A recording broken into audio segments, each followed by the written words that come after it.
I'm honoured, absolutely delighted, and I suppose going up against Kyle and Sean too, we're great friends, we've grown up together, and just a bit of banter around the place. And I know when we get back training, we'll all push each other again. As a kid, I grew up aspiring to be hurlers like Henry Shefflin, Owen Kelly, Joe Dean, the Seamus Hickeys of this world, and to be able to live in that dream and to play with, I suppose, lads that I've grown up with from under 13s to 14s to minor to 21s, and just to reach the highest point as a team, 36-man panel, backroom staff, the whole lot is just special. And I suppose I always harp on about it, we enjoy it, we love being together, and we love just having fun and playing the sport we love, and that's what makes it, you know.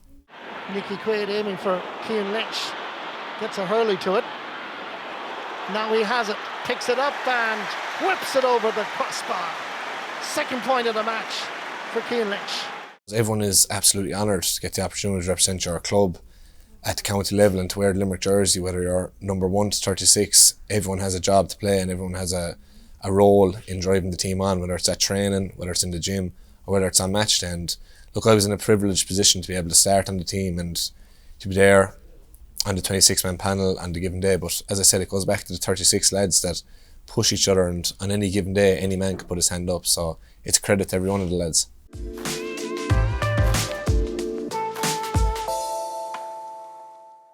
We obviously knew we had a massive battle ahead of us against Cork, and we'd have known each other down through the years, playing from underage the whole way up along, and I know a lot of us have gone to college together, but just luckily on the day a few things went our way. Limerick led by Declan Hannon, who's on the verge of history. Fergal Horgan referees his second All-Ireland final in a row. It's the All-Ireland final 2021, game is on. Cork won the toss, decided to play from right to left. Cian Lynch, his first touch, his first score. It signals that the All-Ireland champions means business. When you do get on the first ball, it kind of settles you into a game fairly quick, but games can go by as well, or 10-15 minutes, you mightn't touch the ball, so it's just about remaining focused and staying on track. It's Cian Lynch again.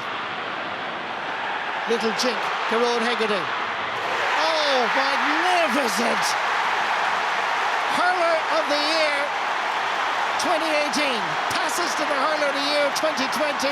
Take it out of the back of the net. Not even Patrick Collins could stop it. Brilliant combination by Cian Lynch and Gerard Hegarty. We got early, kind of 2 goals early enough, and we kind of kicked on from that. Declan Hannon down the wing towards Cian Lynch. His hurley being held. Cian Lynch still gets there despite Mark Coleman's best efforts. Flicks the ball inside. More trouble for Cork. Here comes Gerard Hegarty. Magic. Brilliant. Fantastic. They deserve every one of those compliments. This is Limerick at their very best. When you're in the moment, you don't really get a chance to take a step back and realise what's actually happening. The run inside is from Cian Lynch and hits it sweetly between the posts.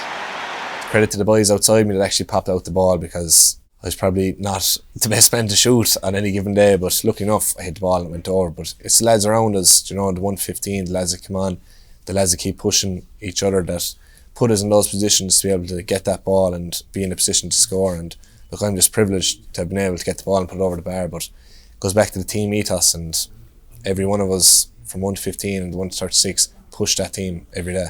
It's only kind of in the aftermath you reflect and you get a chance to see your family in the crowd, and it's something that we didn't have in 2020, It was kind of total contrast to be able to actually meet your local people and to see the joy and the happiness it brings people, because it has been a long 18 months, and outside of hurling it has been very long, but just to give the people that bit of hope and a bit of joy around the place, no matter what county you're from, every county experienced a bit of triumph and a bit of joy throughout the year, and long may it last.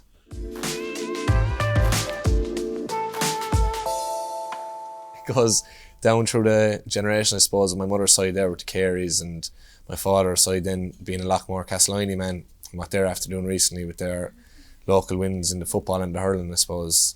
Being from Patrickswell as well is, I suppose, a massive tradition there as a young fella, growing up, going to the local pitch, watching your heroes, Gary Kirby's, Kieran, the rest of the Careys, the rest of the Foleys is special, and we were honoured and in a privileged position to be able to see those guys in action. So it's obviously great to be able to wear the club jersey now of Patrickswell and to wear the Limerick jersey, so long may it last.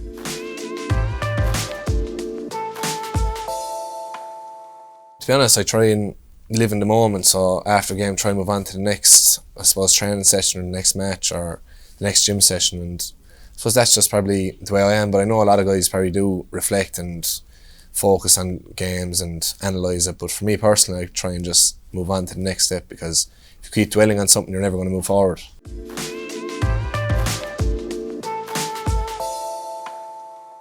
Trying to get the best out of yourself in your particular sport, and that goes for any young girl or young boy.